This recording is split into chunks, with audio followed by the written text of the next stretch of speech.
So let's start the process, if you would. Okay, perfect. So yeah, the Intro to International Humanitarian Law and Current Affairs. And this is part one of two. So hope to see you guys back in 2 weeks' time.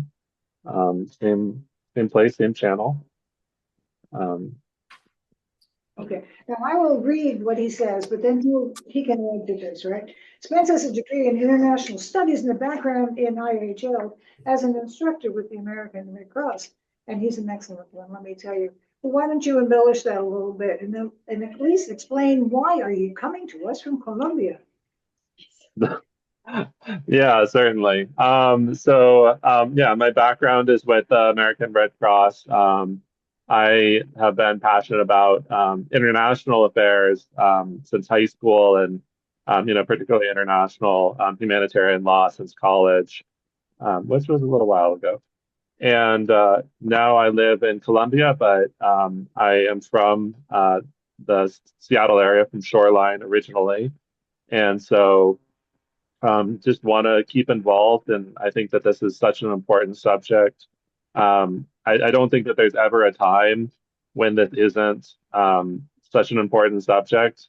But every time we present, it just feels like, oh my gosh, like this is the moment when we need to be talking about this because we always need to be talking about this. So that's me. Thank you. And I think most of you know my background here, but I've been an instructor for years. And I was introduced to it through a course that was called Exploring Humanitarian Law. And that was the best experience I ever had. So I got and supplemented my teaching career with Red Cross work. So it's real, and you keep on learning because Red Cross keeps abreast of things going on continually. So the learning never stops. Okay, but we are not speaking today because part of when you're a volunteer, you can say what you think. When you're a staff, you're held to staff values, which is really you don't take sides, right? And so we're doing this because we do have feelings about certain things, and I'm sure they'll come out, and we'll try to be neutral. But we are not staff, which are really duty bound to that. So if we slip, that's because we're volunteer. So neither sponsored by nor affiliated with the Red Cross, but certainly inspired by values and the mission that the organization has put forward. Okay, and let's go on with the slides. Okay. I'll be introducing the first part of the slideshow, and then Spence will take over with the second. And the first part of the slideshow comes with the origin of a story. And the story takes place with a Swiss man who is traveling around Italy at the time.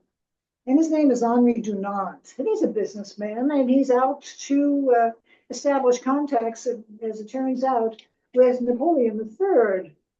But unfortunately, Mr. Napoleon is involved in a war. And at the time that he greets him the first time, it's right after a battle. And the battle took place in Solferino. And the battle was between the French, because obviously Napoleon was French, and the Austro-Hungarians. But when he got to the scene, the only thing he was seeing was dead bodies or groaning bodies, because the fighting was over, but there was the remains afterwards. Well, he got extremely moved. He didn't quite know what to do, but there were still people that were alive, and he couldn't just leave them and go meet and do business. So he went to the local church in Solferino, gathered up a bunch of volunteers, and they tried to bring to the church those people who were still alive or gather information about the people who were dead. And ultimately, they when they were asked, well, which side do we take? Well, and these were Italians, who were doing this because they were on Italian land. And they said, whoever, I mean, forget about nationality or just human beings that need help. So he did. And ultimately, he really got very much involved. And he landed up writing a book. And let me show you what that is, so I'll pass it around. He came back and he thought very sincerely about here we go, very sincerely about what had gone on. And he realized that, you know, wars are constantly going on in Europe, and we're constantly going to have situations just like this. It's just that I was there, and I'm writing to tell you. This became a bestseller because wars were always fought between the armies, and occasionally people would go out and watch the war, but they weren't involved. It was something that they would see, right? But there were 40,000 soldiers that were involved in that war.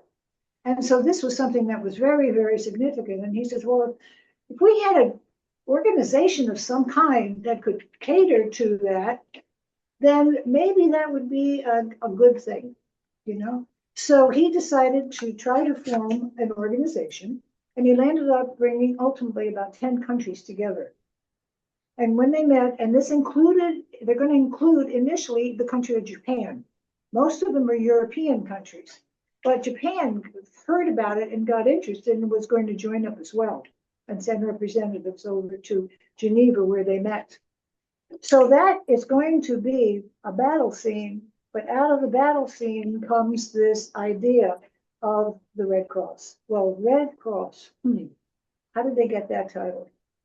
They're meeting in Geneva, and they're trying to think of symbols and names, and they look at the Swiss flag, and the Swiss flag is a red cross. No, it's a white cross on red.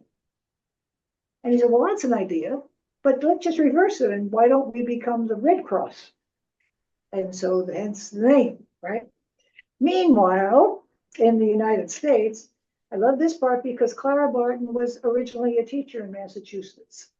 And she was wonderful. You know, she used to teach in these one-room schoolhouses, loved all her kids.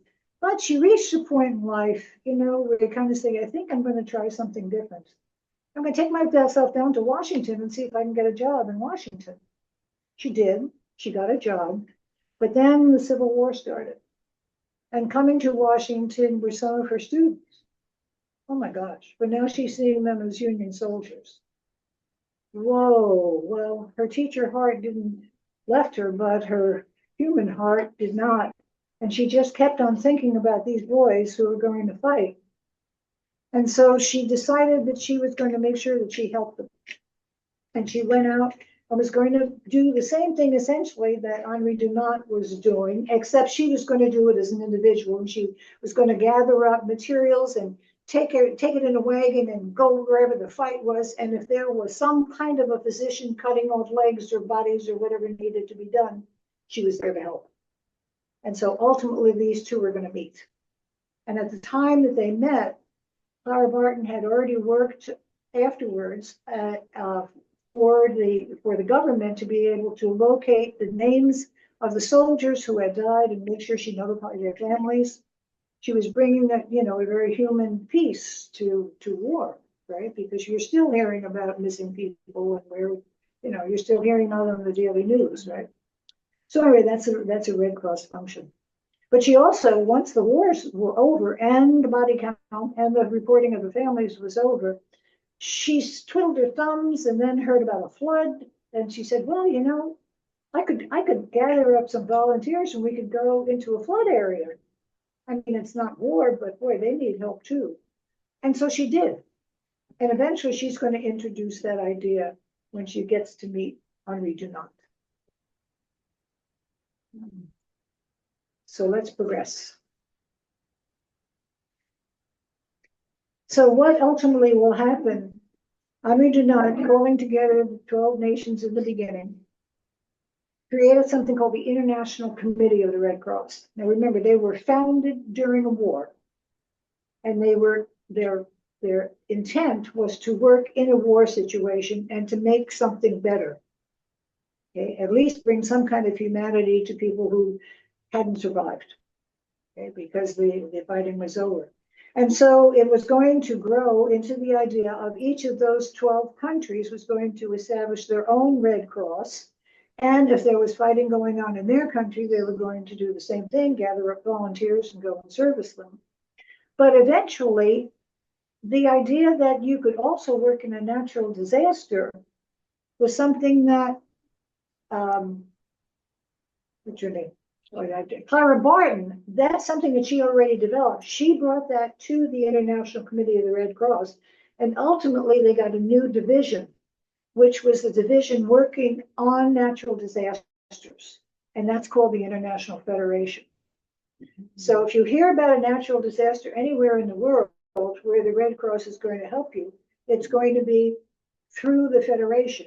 If you hear of a war situation, then it's going to be the ICRC addressing, also bringing the food, bringing the supplies, offering the medical aid, but it's war and natural disasters. Those are the two focus areas. And each of the countries was supposed to have its own. Ideally, they're using the Red Cross symbol, except some of the countries were saying, well, it's too much like a cross to me. I'm not all that comfortable with it. Can I use something else? And one of the first countries doing that was wait a second, I think it was Turkey. Well, Turkey was one of them. Iran wanted to use their own symbol, but Turkey wanted to use the crescent because it was a Muslim country. And so the crescent became a symbol for any country that felt more comfortable using that symbol than using the cross. When Israel came on board, well, she wasn't too happy with either one, right? So ultimately, they're going to decide something neutral, and you'll hear about that later on as we go.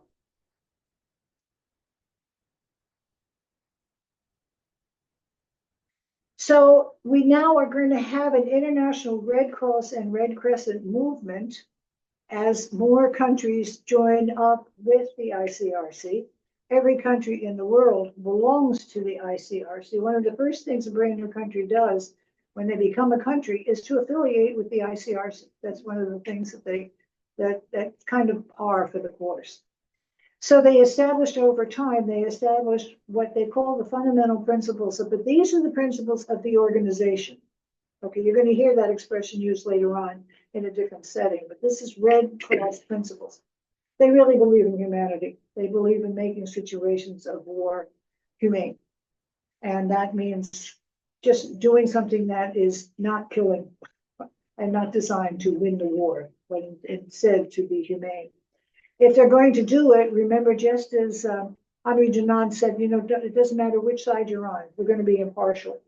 That is an absolute predication of the Red Cross. They are to be impartial.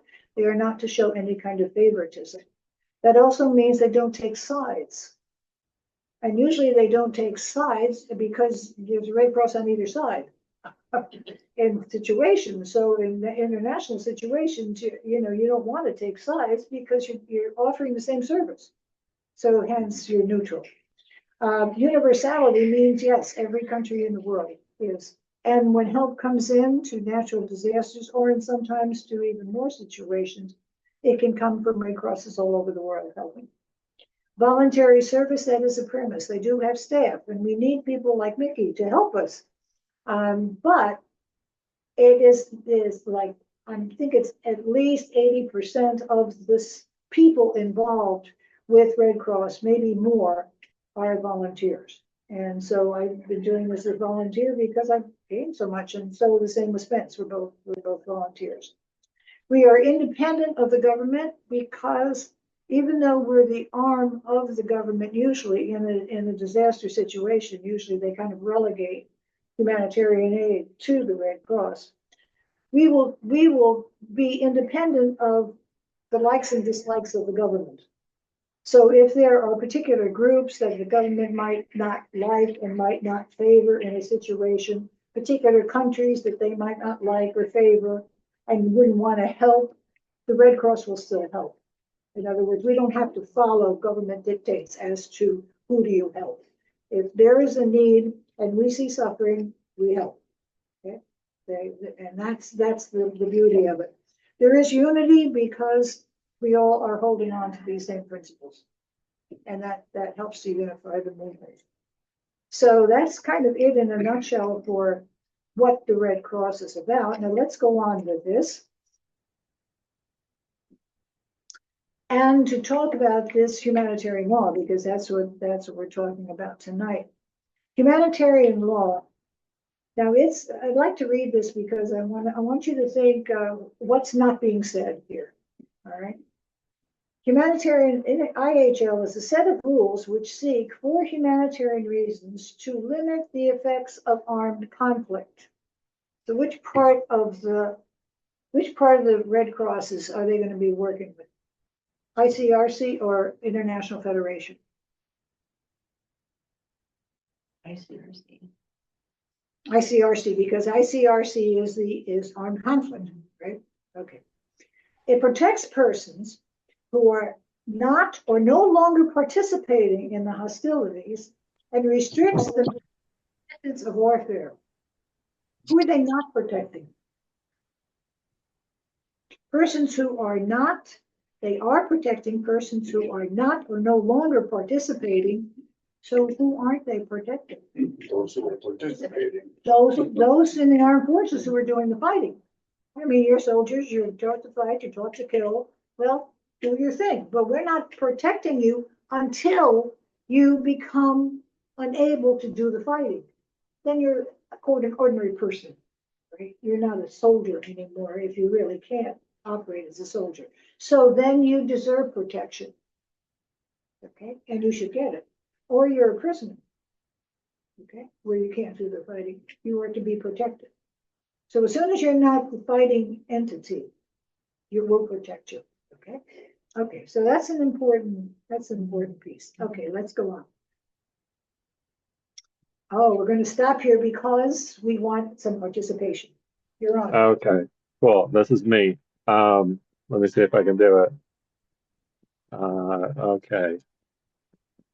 So welcome to Mentimeter. So Yay. Mentimeter, if you have a phone, whether you're on the computer or not, if you're there in the audience, there's going to be a QR code on the screen, and you can just scan that QR code. This is an interactive piece of the presentation where you're able to offer your opinions, your insights, to kind of help get this a little bit more participative. If you're on a computer, let me get you the link in the chat. That there's two ways to join. One is to go to menti.com and type in that code that's at the top of the screen. One is to click the link that's in the chat, and one is to scan the QR code that's on the screen. So you can either scan from the laptop or scan from the projector. Okay, we got 4, we got 5, okay, 6. Okay. So on the next screen also will be the same QR code, the same number at the top. So I'm going to go to the next.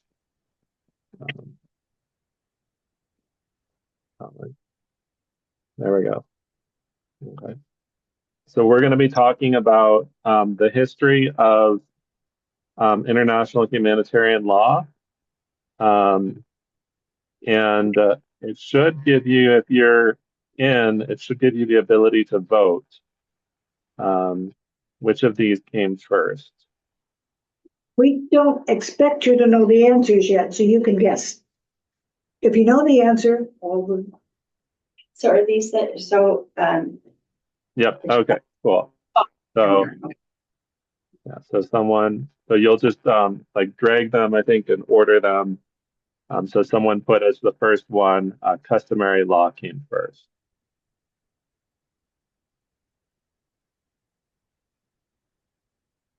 Okay. Give a little bit more time. If you're having any trouble, now would be the time to let us know, because we'll be using this tool again a little bit later in the presentation. And Jen, we'd like to welcome you aboard. We had a chance to introduce ourselves earlier, but did you get the directions about scanning the code? If you want to join us, you're free to do that. And we're going to ask you to introduce yourself probably as soon as we finish this. Just briefly. together. So what do you think?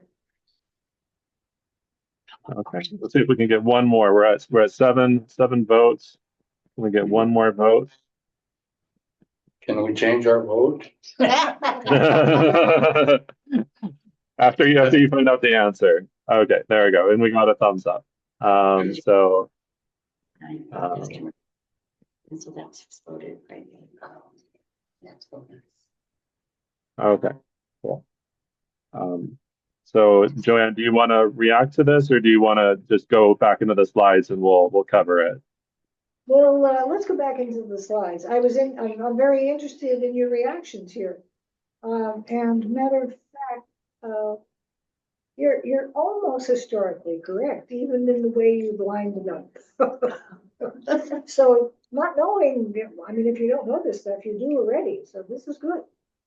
Okay, let's start with talking about the Labor Code, because we were back in the Civil War, right, for the United States. And concurrently was when that was going to be going on in Europe. In other words, Solferino was about 1859. So by the time he's getting things organized, it was the time of our Civil War. So Mr. Lincoln was very distressed over the fact that, really, the folks that were fighting in the Civil War had never fought in an army before. We didn't have a big army. And suddenly we're going to be recruiting on both the Union side and the Confederate side. We're going to be having people pick up, leave their pitchforks behind and pick up guns and start to shoot people and operate like soldiers, right? Well, how do you operate like soldiers? And what should you be doing? Well, Mr. Lieber was really Professor Lieber. And he had two sons, one fighting for the Union and one fighting for the Confederacy. But he was an expert in international law. And he actually looked at what was known at that time as customary law. Customary law were practices that went on between countries that they sort of over time decided to do or to stop doing, just because they were maybe too horrible. And there was sort of like an agreement in time.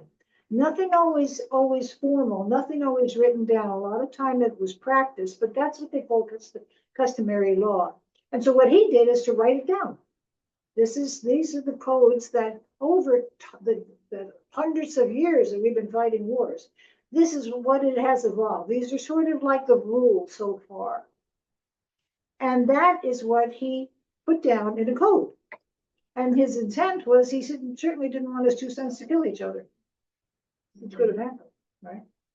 So he had that idea of constraint, of just watch how cool you are. And because he wrote the code, he's going to land up going off and hearing of Henri Dunant. Lincoln had heard of Henri Dunant. And Lincoln sends Lieber over to say, well, maybe what you're doing for us here might be helpful to you. And it was. The first Geneva Convention that they wrote actually took parts of the Lieber Code. Okay, so the U.S. had a bit of a part, in being there. We were not there physically, and we were not going to join the Red Cross for years to come. Poor Clara Barton. She kept on trying and trying and trying. She succeeded, but after years of trying.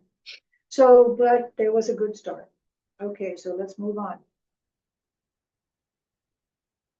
So in 1864, we actually wrote that very first convention. And the first convention was really based on the experience that Henri Dunant had. So it's talking about armed soldiers on land. Okay, I mean, there was other fighting that was going on, but most of the fighting that was involved between the countries was on land. So let's see if they could come up with some rules that you could apply that were relevant when you're fighting on land. What are the to do's and the not to do's that so far seem to be fitting? In time, they were going to add to that. They realized by the turn of the century now, into the 1900s, they realized, oh, there's a lot going on in the sea. There are naval battles going on all over the place. So the Second Geneva Convention was going to address the sailors. The third Geneva Convention, we got ourselves into a world war. Now, what in God's name did we learn out of that situation, right? Well, one thing is we learned that we involved civilians, which is the first time we did it in World War One. But that's not what grabbed people. When the people who are members of the Red Cross representatives, they're the ones who actually write the Geneva Conventions. When they got together, they were more concerned about what was happening with prisoners of war and how prisoners of war were treated. And if they weren't treated well, they should have been treated well. So they decided to write into what do you do with prisoners of war? By the time we came to World War II, well, now we have an issue of genocide on our hands, right?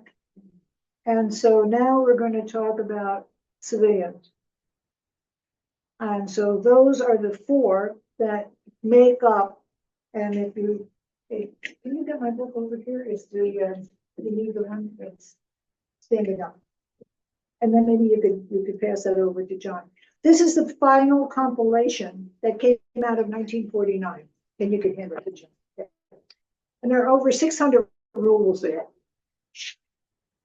And but as time went on and we got into the 60s and the 70s, we had people around the world that decided, okay, we're not cool with this colonial business, and we want to make sure that we're going to fight for our independence. And so they had new kinds of wars. Sometimes they were wars that were internal wars. Sometimes they were internal people fighting a colonial power for independence, a la the United States. But you know, these were mostly the African countries. And so they came up with additional protocols. And those were written in 1977 and 78. So, and we have the book of the protocols here too. But that was the evolution. And all of this together, all of these rules together are humanitarian law.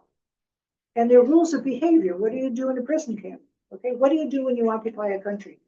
What do you do in certain situations? How do you treat, what weaponry is appropriate? Okay, I mean, all of that kind of thing. So it's really very definitely spelled out. Okay, let's go on.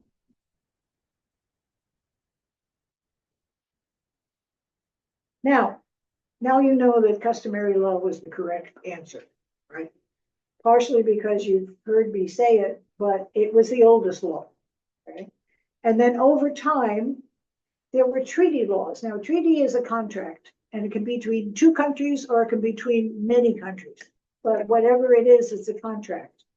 And so the Geneva Conventions were a contract, and all the countries of the world have signed on to the Geneva Conventions. Okay, there is no country that hasn't signed on to them. That means they're obligated to follow them. Well, now that's a different story. Now there are specific weapons treaties. As we got smarter and uglier in our ability to kill people, there were some weapons like mustard gas that was already decided upon after World War I, too horrible. We're going to stop using that. But then we had other weapons of mass destruction. Mustard gas was more localized, but then we got these bigger things, bigger bombs, cluster munitions, landmines, okay? And finally, nuclear weapons. And they are all now illegal. They are never to be used. Never to be used. I was at Strickland's office today, and I'm seeing she voted for cluster munitions. Every time you should not be voting for something that is illegal to use. But we sent it to them, and they still use them. I mean, and they've used them on both sides. So it's not, once they make them illegal, it doesn't automatically stop use. In some cases, like chemical weapons, amazingly, 90% of the chemical weapons have no longer been used, have been eradicated after they passed a treaty to abolish chemical weapons. We're hoping and working we're going to have the same story with nuclear weapons. But boy, that's an uphill fight. They're just too good to get rid of. Judicial decisions, those are the decisions that are made by the courts. International Criminal Court and the International Court of Justice. And we'll talk more about that on the 15th. Okay, and we have a question from Jen. or a hand raise. And I apologize for this question if you addressed this in the beginning when I wasn't here. But when you say all nations, do you mean all nations in the world, or do you mean like all United Nations nations, or what exactly do you mean that everyone's agreed? Definitely all United Nations, and depending on whether or not there are some entities that are talked about as being nations, but they might not necessarily be recognized within the United Nations circle.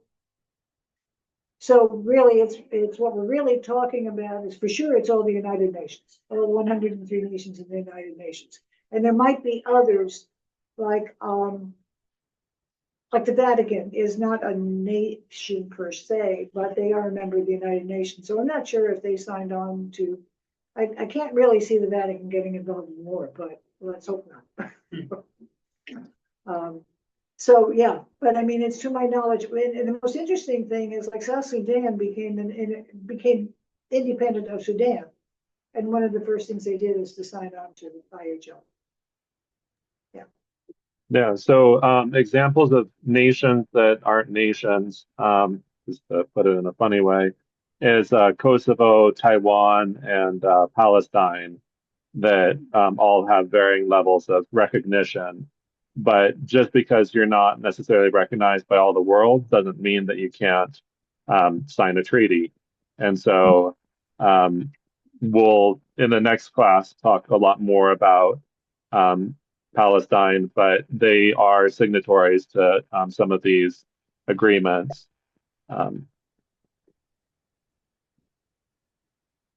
Thank you. Oh, while we're at it, Jen, would you introduce yourself briefly? Just tell us who you are, maybe where you're from, and what brings you here. So I'm a member of the congregation at Westminster, and I live in Olympia. And I'm Jen, and I'm not sure what else to say, but I'm glad to be here. Thank you. Okay. Yeah, and if you want to join us live, that would be wonderful too. But it's great that you're here. Okay, let's move on. Okay, so we're back to the Mentimeter. This is an experiment, okay? Bear with us. So you guys got this one, customary law, the Lieber Code, the first Geneva Conventions, and then the additional protocols. So little close there on number 2 and 3, but we got it. Okay. See, that was you got that right. Yeah, the way you wrote it. Okay, so for Jen, I'll put the link in the chat if you don't have it already. For everybody else, you should be able to just vote like you did before. If you want to, if you didn't vote last time, but you want to do it this time, it's this menti.com and then that code that's up at the top of the screen. Oh,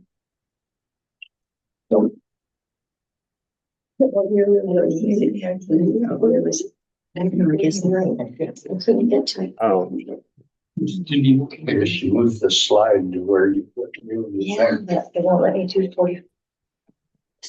okay, so we're seeing a couple votes on the low end. Get some more votes in there. We got 2 votes, 3 votes. It's not incremental by 1, is it? Or is it? Because I can't get it to a certain. Incremental by tens. So it ends in a 4. We know that much. Oh, yeah. Got it. It's a clue. Okay, can we get 2 more votes? We're up to 6. We got 8 last time. There we go. Okay, so let's see what the votes were. So we got a bunch down towards the 1840s and a bunch towards the 1950s. Let's see where it is. Oh, look at that. 1964. Yeah. Wow. 1964. Within 10. So let's see, Joanne, do you want to tell them why they were guessing this one in the 40s, 50s? What was that? That was the new codified post-World War II version. But there were 4 Geneva Conventions. Yeah, oh, yeah. Oh, so he was just holding up, Peter was just holding up the book that said Geneva Conventions 1949. That's what I said. So that's the first Geneva Convention. The first Geneva Convention was back when Henri Dunant was around, and they were starting with that group. And they wrote the first convention, then the second convention, then the third one, then the fourth one, and then the 49 was pulling it all together and then calling them by Geneva Conventions. There we go. Perfect. Okay. So it's back-to-back Mentimeters because we're going to be introducing the concept of war. You thought that we had already talked about war, but we're going to vote which of these were wars under international humanitarian law. Official wars. Oh. Official wars. Okay, we got 1 vote. You can vote for multiple. You don't have to just vote for one.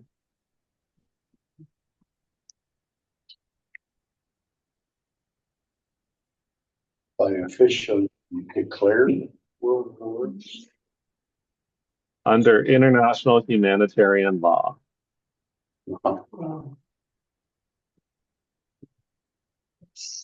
Okay, 2 brave souls have voted, 3 brave souls, 5. Hey, look at they're all even. They're all even. Brent, you want to handle this one? We can change it. No, it went from 3 all across to now 4s in some places. But yeah, 1 vote was changed though from 4 to 3, wasn't it? No, Oh. Okay, so we got 6 votes. Can we get 2 more votes? Okay, we're at 7. Can we get 1 more vote?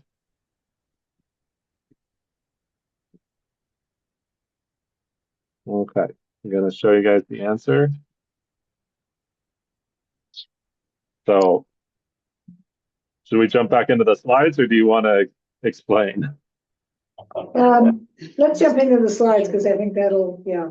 And John, Okay, so the question was, Official wars official wars mean what? declared A declare, and there was an actual declaration of war. Congress or Vietnam, no, Iraq, no. no. So what do we call it? We didn't call it a war. Sure, it smells like a war, it feels like a war, but it's not a war. Right? Well, it depended on the political declaration. There was consensus on December 8th to declare war, right after Pearl Harbor. And that was a congressional declaration of war. Do we do that with any of the others? Afghanistan, no. Vietnam, no. Iraq, no. So what did we call it? Well, they came up with the term an armed conflict. Still smells like a war, acts like a war, right? But it's armed conflict. But the armed conflict, in order to be called an armed conflict, has to come to a certain intensity. If 2 countries have one battle and then they decided they're not going to, that was enough. They just exercised their, their anger and it got solved. And then that's not an armed conflict. But the armed conflict, to be an armed conflict, has to become intense. And who decides the intensity of that? Well, there's a group out of the Red Cross. It's usually the Swiss, because the headquarters of the Red Cross is in Geneva, Switzerland, because Henri Dunant was there, right? And the Swiss have always been neutral. So really, it's helpful to have a neutral group go into a situation and say, so what's going on here? Okay. And that is going to depend on whether or not somebody is leading the troops. I mean, if it's the armed forces fighting, well, obviously there are commanders, right? But if it's some kind of an ad hoc group, is there an official leader? Do they specify themselves with some kind of regalia to distinguish themselves from somebody else? Do they wear a red kerchief around their neck? Do they wear some kind of shawl? Do they decorate themselves with something to show that they are part of this entity? Okay, do they, in other words, you can recognize them on the street. And are there a number of people who have been killed to warrant it being an armed conflict? And usually I think the number is 1,000. All right. So when that decision is made, then automatically IHL kicks in and you must obey IHL.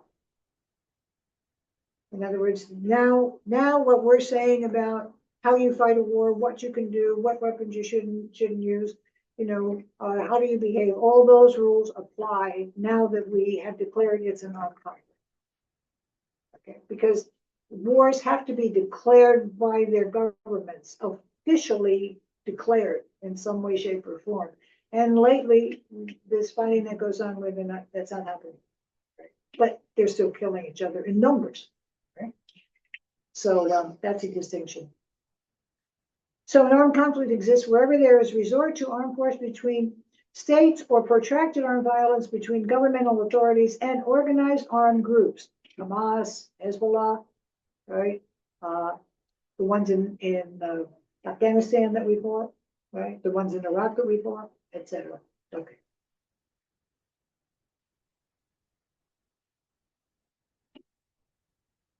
So we have different types of armed conflicts. There are sometimes between two or more states, and in this case, they mean countries. Okay. And now all 600 articles in the book we just passed around, they apply, right? Non-international means it's within the country. And certainly that goes on in certain places. You'll see it in Yemen, right? Where they're fighting each other in Yemen. Internal tensions or disturbances. When we had riots in our country, okay, that would be an internal tension or a disturbance. Was it an armed conflict? It never got that bad that there were X number of people involved and there was obvious leadership, that it wasn't organized. So what takes over in those cases is criminal law. Okay, I mean, if you were killing somebody because you were fighting them, well, what happened when the police have killed certain individuals, and then was it murder or was it a police action? Right? That's all criminal law. Okay, so it's not IHL. Okay.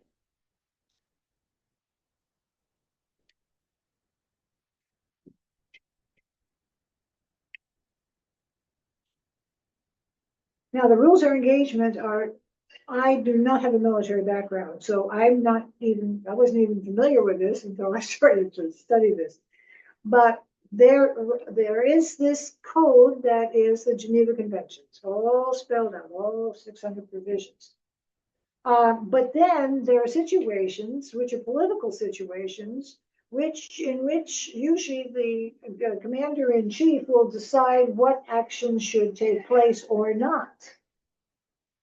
So that might mean in the Geneva Conventions, there might be items that could be targeted because they would be legitimate targets to aim at in a warfare situation.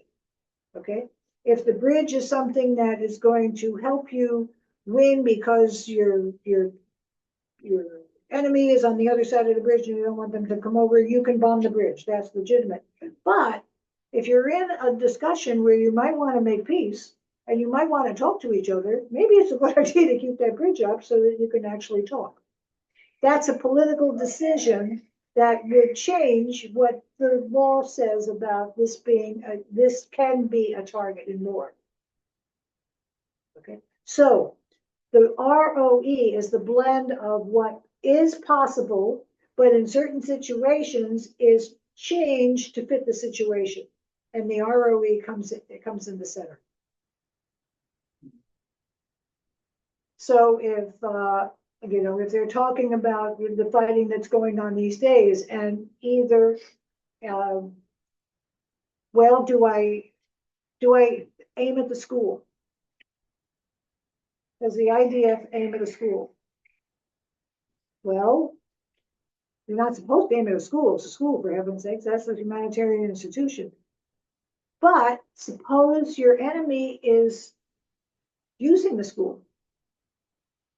Well, yeah, then go after them. But there are kids there. Well, that's going to be collateral damage.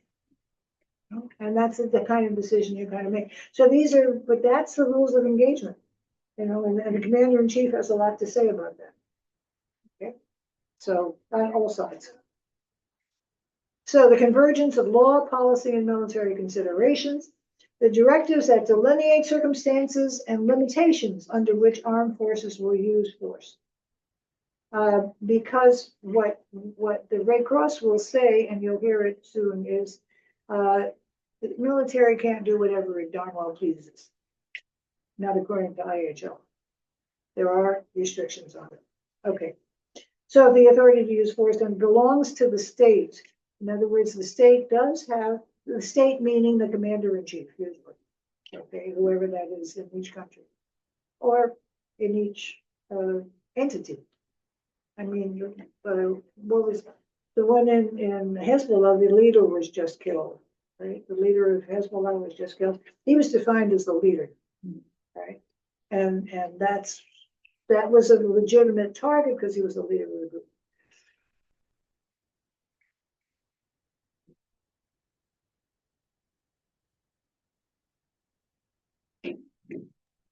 Okay, back to me again.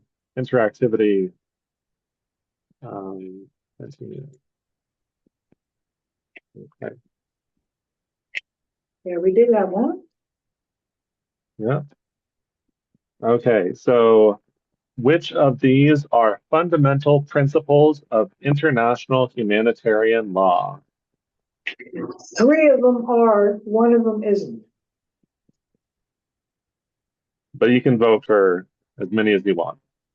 Yep.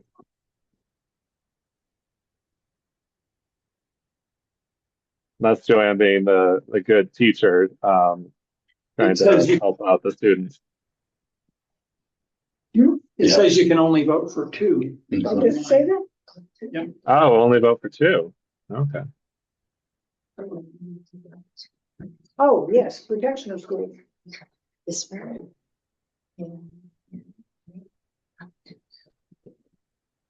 Which one? Where does it say that you can only vote for 2? Okay. When you're in the app, or on the Okay. website, yeah. So if you're voting, okay, we got 6 votes. Can we get 2 more? Got 1 more. Okay. Oh, we got the 8 votes. Yes. Okay. Cool. So dinner. Okay. So we have the protected ones, the protection of inactive wounded combatants, and limiting unnecessary suffering, that those were the 2 correct ones. And then the red herrings that we put in there, the protection of active combatants, which all of you got, and then protection of schools used as military bases. So Once there's a military in the school, it no longer is protected. And the children are no longer. Well, hopefully they're bombing the school when the kids aren't there. Yeah. But that hasn't necessarily happened. okay. Okay, you're So on. yeah, so I think it's definitely important that we talk about just exactly that. That kind of tried to tee it up for myself to make sure that I talked about what is and isn't okay around that issue of a school. But the 4 principles that we'll discuss: military necessity, which grants the authorization to use force; distinction, which will show; proportionality, which would be kind of the consideration balancing between civilian fatalities and the military objective; and then limiting unnecessary suffering. So, but we'll tease apart each of these as we go through them. Okay, so military necessity. There's basically four situations or four reasons why something could become a military target, a legitimate military target. One is obvious, the nature of the target, that a tank is by its very nature military. But we also have in this image provided to us use that here we have some sort of militants, soldiers or otherwise, using a school bus to transport themselves. And so that school bus becomes a legitimate military target. The other one that Joanne talked about was location, that we have a bridge in this case. So perfect example. If an enemy were to say, you know what, like when we invaded Iraq, if we had just said, you know, we want to blow up all the bridges, we don't like bridges, bridges are bad, that doesn't work. That's civilian infrastructure. There has to be a military reason why that bridge. And then the other one, purpose, the interstate highway system that you will see from time to time military on the highways. It can be used during times of invasion, and so it could, based on its purpose, be a legitimate military target. But what do we mean when we talk about legitimate military targets? Well, one of the key things is distinction. That distinction comes in two directions. That one is that the military needs to distinguish themselves from the civilians. And so that is wearing military uniforms, that is decorating vehicles or trucks in a certain way that indicates that they are part of the military. But the other distinction is that when carrying out an attack, the military needs to distinguish between the civilians and the military targets. And so in this case, we have an image here of oil tankers that were being used by ISIS to finance their military operations. There was, how do we get the civilians out of the trucks, but attack the trucks? That was a concern in Iraq. I think maybe a more modern, relevant example would be the pagers in Lebanon that were just recently detonated. That I think it would be easy to argue that there wasn't a very clear distinction when it came to who was being targeted, that all throughout the country, people who had the pagers were having those explode on them. I've definitely, I've seen the, comment sections and, the conversations online, and some people say, well, it was only Hezbollah that received them. So, it was a targeted attack. And then other people, say, well, you can't just go and target everybody because they're a member of a group. They have to be a military person. And so, if we were at war with a country and just attacking their senators and, representatives and cabinet members, we have to be looking at, who is within the military organization, within the chain of command. And so having that distinction there. So uniforms, who do we target?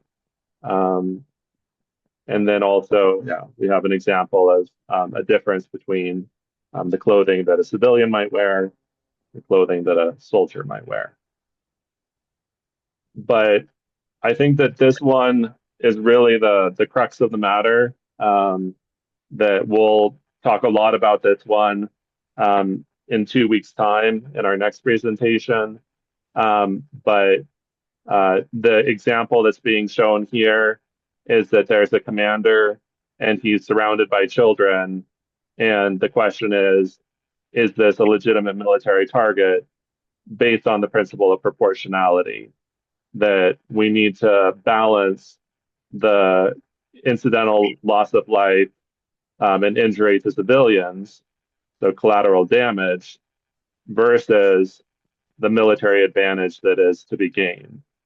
And so when we talk about schools or mosques or hospitals being used as military bases, there's not just the question, is this a protected location, which it is a protected location when it's not being used as a military base, but it loses that protection when it becomes part of military use. But looking at the proportionality of if an attack were to target a hospital, who's going to be killed? And in this case, what would be the military advantage that would come from that? And is that balanced against the amount of civilian loss of life? And that's part of why Joanne and I like having the freedom to offer our opinions, because sometimes this is definitely disproportionate from my vantage point, and I think from hers too. And then the fourth principle, limit of unnecessary suffering. So with this one here, chemical weapons would be kind of a perfect example that chemical weapons, they cause superfluous injury, unnecessary harm. Another one would be the use of like napalm or white phosphorus that continues to burn even when it makes contact with the body. But there are situations where a weapon might be considered unnecessary suffering in one situation and be the right tool for that situation in another. And the example that I've come across is hollow-tipped bullets that when they hit their target, they break apart into a bunch of fragments, which can cause shrapnel to be inside of the person that was hit with it. And you say, well, why would someone create such a horrible weapon? But when transporting a prisoner in a plane, you don't want to have regular bullets that would pierce through the sides of the plane, but you might, when transporting a prisoner, have a weapon that would break apart so that it wouldn't damage the plane, but would be able to protect in that situation. So there's definitely like a lot of balancing. And I know that like with the Red Cross, there's kind of the both sides weighing. But I think that it's important that we understand both sides and that we understand both limitations and the justifications for the use of force in a wide variety of different situations. Okay. Protective emblems.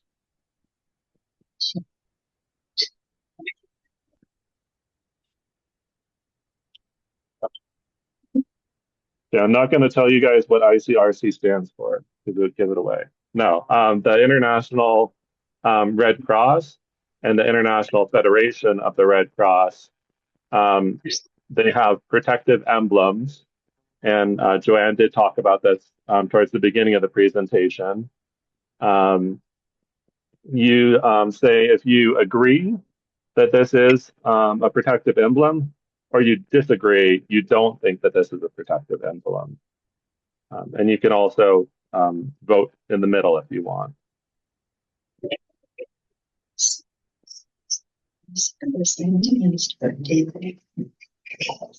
We got one vote.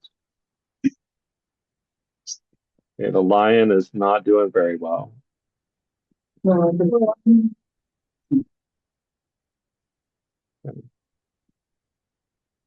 Okay, we got 2 votes.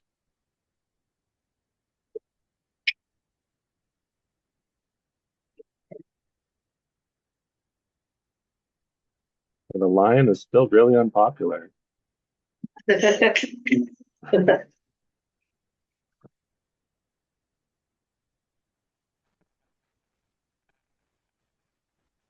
Okay, 6 votes. Can we get two more votes? Oh, okay. Someone likes the lion. They, I would do that to me. Extremely sorry. Lion, that's what I thought.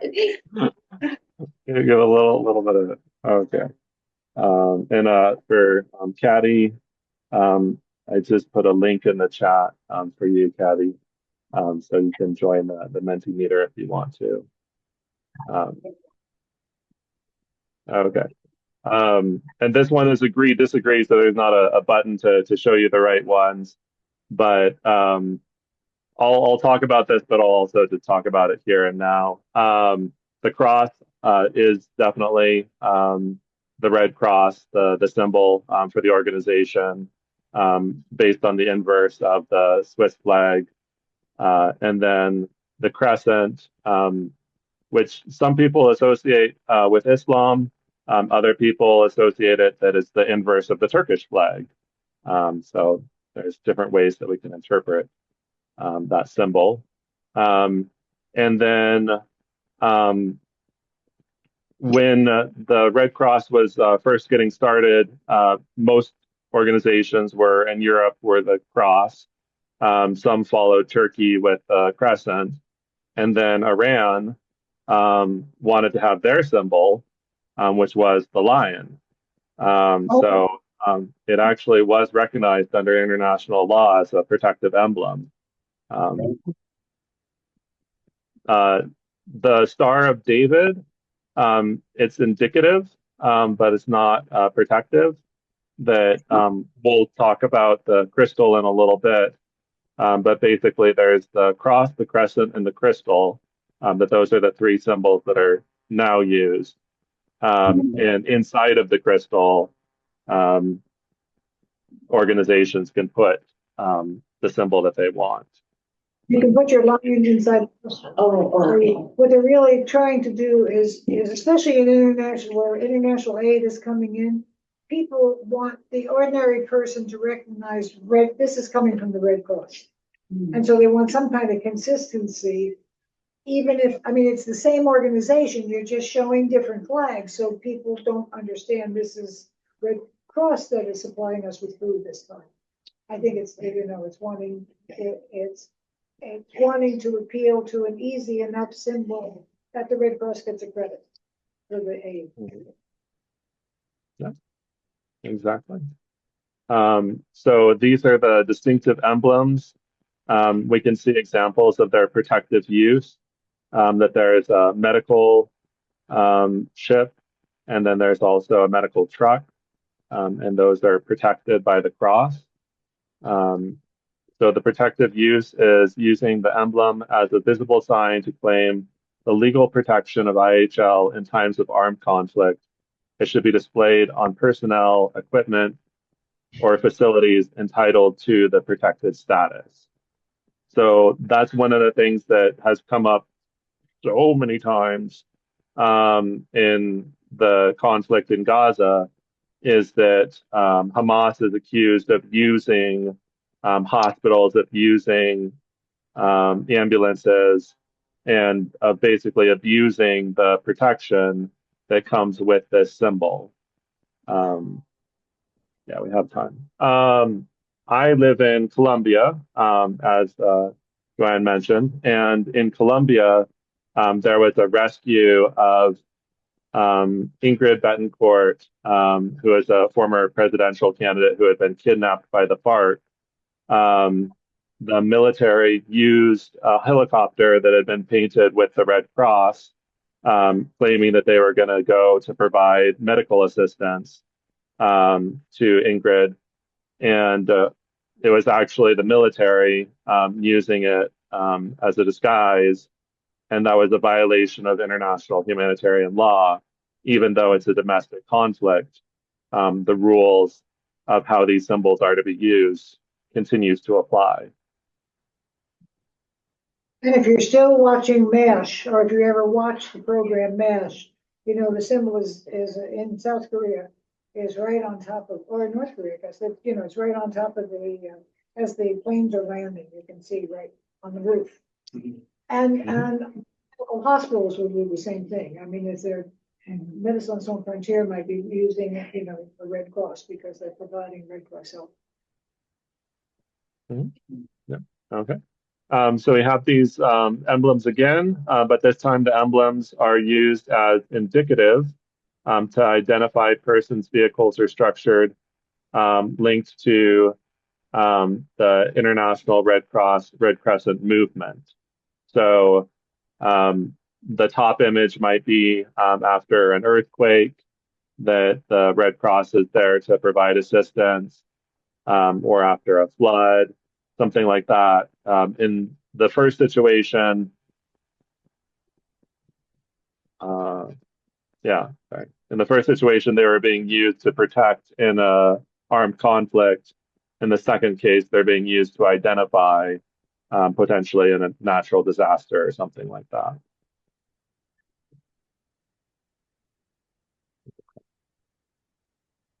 So, not to belabor the point, but who is protected?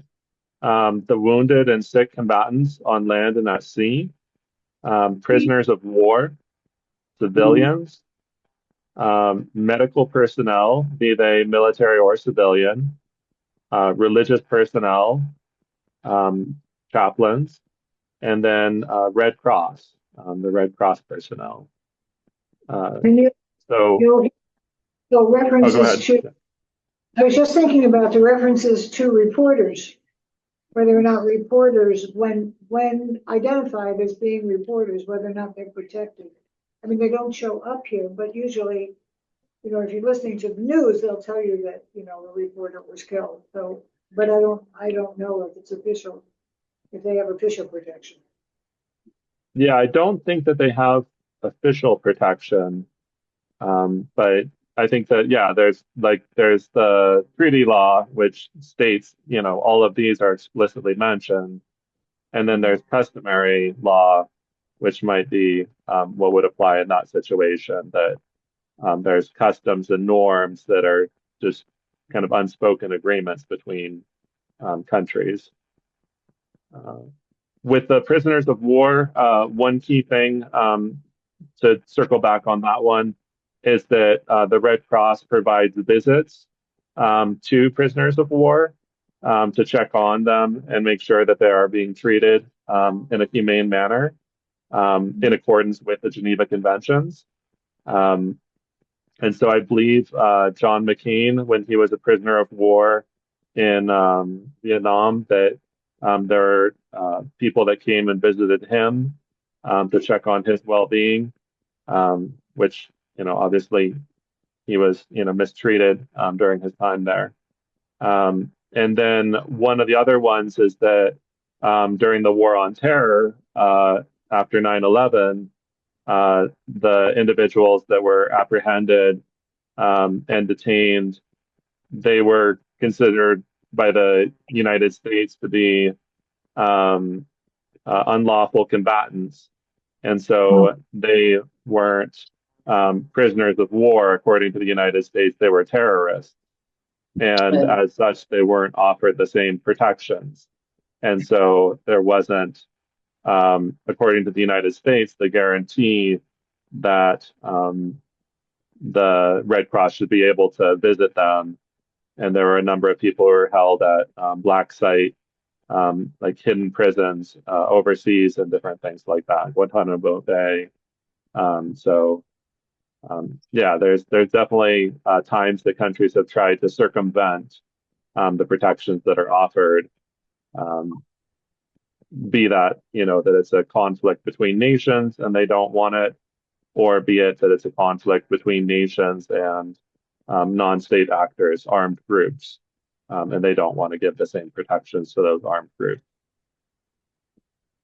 So the finger, when you point the finger at violators, sometimes you have to do this.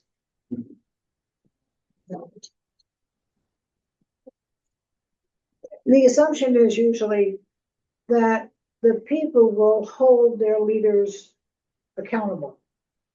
In other words, the premise is that the ultimate decision, especially in a democratic society, is that the people will hold their leaders accountable. So if the leaders are doing something that was really wrong, you will remove them as your leader. You know, you will not elect them. But now whether or not that happens is another story. Mhm. Certainly. As far as what is protected, civilian property is protected, medical facilities, cultural and historic sites, religious facilities, objects that are necessary to the survival of the civilian population, and then work installations containing dangerous forces and the natural environment. So just like we talked about before with the bridges, if the bridge has a military advantage, then maybe there is a reason that it can be attacked. But if the bridge is just, we don't like bridges today, we're going to blow up all the bridges or punish the population. They've, been bad to us. We want to be bad to them. Those kind of things, those are not permissible. A lot of the time, we see religious sites being attacked, but oftentimes we also see religious sites being used as bases for military operations, because a lot of the time, at least in the Middle East, or military conflict is religious conflict. And so there's a connection to these religious sites with the military or armed groups. Same for using a medical facility as a base or using a school as a base, civilian property. If you look at like the population density in Gaza, I think it's like somewhere on the order of like New York City, that it's just people packed in. And so where is the armed forces going to put their bases or their arms or their soldiers or anything? Potentially in places where there are also civilians. Where are the soldiers going to live? Where are the military commanders going to live? Potentially in apartment buildings or in houses near other houses. And so all of those open up the questions about proportionality that we talked about before. And there's not some, magic formula that tells you, oh, okay, this was a lieutenant commander, this is allowed. This was a commander, that's allowed. That's not as clear cut as we might like it to be. And then with issues like hospitals, there are the side effects. You bomb a hospital because, okay, it was a headquarters for your enemy, right? But in the meantime, you have destroyed the area around the hospital, which means the ambulances can't go out from there. They can't come in from there. Patients can't be brought in. The distribution of all the other medical, all the other services that a hospital provides are destroyed. So that's an issue of proportionality, that you don't just think of at the time, what's happening and is the military goal accomplished, but what are the side effects and the after effects, and that, or 10 missiles are lobbed from one side and 1,000 are returned from the other side. Mm-hmm. So, and we have Albert Schweitzer, the Red Cross is a light in the darkness. It is the duty of all of us to see that it does not go out. So, although we're not representing the Red Cross today, we're not affiliated today, we are big fans of the organization and what they do, both domestically and internationally. Well, it's 8:34 and we kept you 4 minutes over, but thank you for coming. Thank you. Yeah, thank you so much Thank for you. showing interest. Okay. And folks, Thanks so much. we'll be back in 2 weeks. Have a good 2 weeks. Bye-bye. Yeah. Technical. Expensive, yeah. Pardon me?